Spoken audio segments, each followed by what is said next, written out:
నిన్న ఓ సమావేశానికి వెళ్ళాను. ఈరోజే విషయం తెలిసింది. ఒక పబ్లిక్ న్యూసెన్స్ మాత్రమే చార్జ్ చేశా, అది కూడా మీరు చెప్పినందువల్ల. అంతకు మించి మీరు ఇంకేం యాక్షన్ తీసుకోగలరు ఎస్ఐ? ఒక నోటిఫై సిఐ ర్యాంక్ లో ఉన్న వాళ్ళకి మాత్రమే మోరల్ ట్రాఫిక్ కేసు తీసుకునే ఛాన్స్ ఉంది, that two with solid evidence. ఎందుకు ఫాదర్ ఇలాంటి వేస్ట్ గాల్ని మీతో పాటు తీసుకొస్తారు? టైం ఉన్నప్పుడు నేను వస్తా, లా చదువుకుంటా. నాకు ఈ ఫాదర్ సైన్ చేసిన 100 రూపాయల పత్రం చాలు.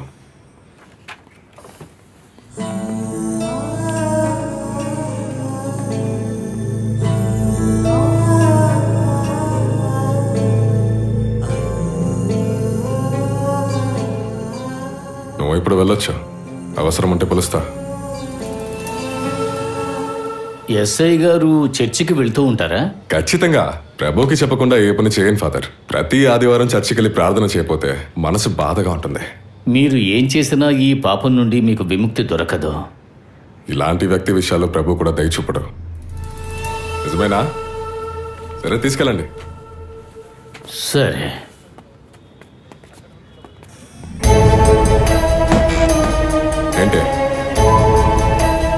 ఏంటి అలా చూస్తున్నా?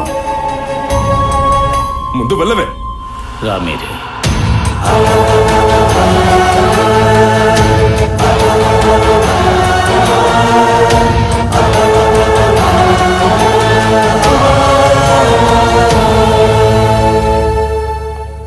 తన బ్యాగ్ చూసావా?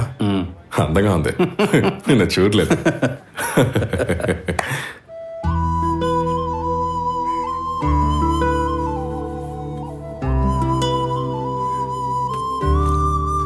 ప్లీజ్ వెళ్ళొద్దు మేరీ ఆంటీ.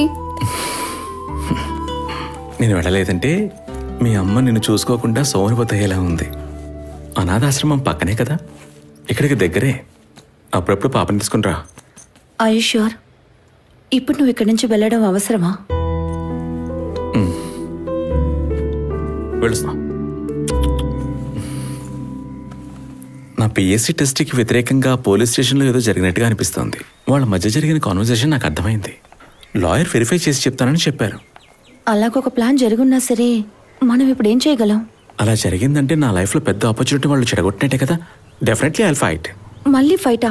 ఏంటి, నువ్వు ఇంకా మారలేదా? ప్రతిదీ నెత్తి మీద వేసుకుంటావా? ఏదేమైనా నువ్వు కొన్ని రోజులు మధు దగ్గరికి వెళ్ళి ఉండు. నా వల్ల మీ ఇద్దరి మధ్య సమస్యలు రాకూడదు ప్లీజ్. అదంతా నేను చూసుకుంటాను, నువ్వు హ్యాపీగా ఉంటే చాలు. Just second.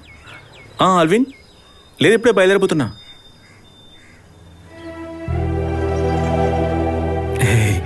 అదేం పెద్ద విషయం కాదు, ఇప్పుడు వచ్చేస్తున్నా.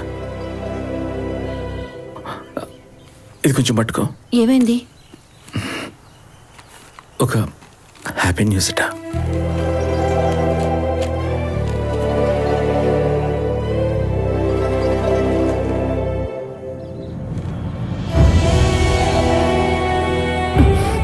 నువ్వు ముందు ఇలాగివ్వు. రాను రాను రిపోర్టర్స్కి అసలు కామన్ సెన్స్ లేకుండా పోతుంది. ఇది నా దగ్గరే ఉండని, ఒక ఇన్స్పిరేషన్గా ఉంటుంది. వెళ్ళిస్తా.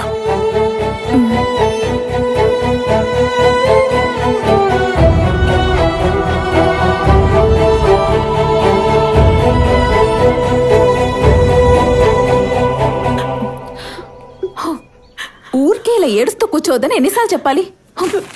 ముందు ఈ పేపర్ చదవటం ఆపు. ఇక పైన ఇంట్లో మేరీ విషయం మాట్లాడకూడదు. నాన్న అర్థమైందా? ప్రతిరోజు చర్చికి వెళ్తున్నారు, ఉపవాసం ఉంటున్నారు, అన్నిటికీ కలిపి ప్రభు తిరిగిచ్చాడుగా. ఇప్పుడు మనశ్శాంతిగా ఉందా? మీరు రహస్యంగా మీ కొడుకుని పిలవటం నాకు తెలుసు. ఇక పైన ఇలా జరిగితే నేను ఇంట్లో ఉండను. విన్నారా మీ ఇద్దరు?